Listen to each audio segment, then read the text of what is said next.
Kerja keras, dapat gaji, buat simpanan. Bagus.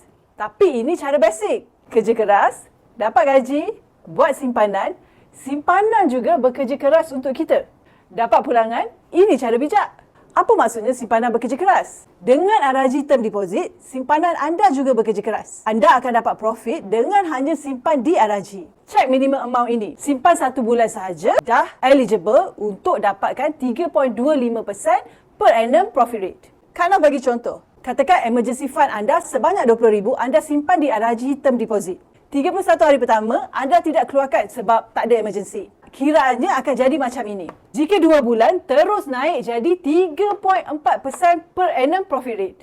Kalau duit simpanan ni tujuannya sinking fund yang kita akan guna 3 hingga 12 bulan akan datang, dengan simpan di RRG term deposit ni, profit rate yang bakal anda dapat ialah 3.5%. So inilah maksudnya simpanan sedang bekerja. The best part ialah ianya 100% digital via My RRG apps. Promosi ini bermula daripada 21 Januari 2026 sehingga 30 April 2026. Jadi laju-laju download dan activate My RRG apps untuk mulakan hari ini juga. Check website RRG untuk full details dan follow Kak Naf untuk lebih banyak tips praktikal kewangan.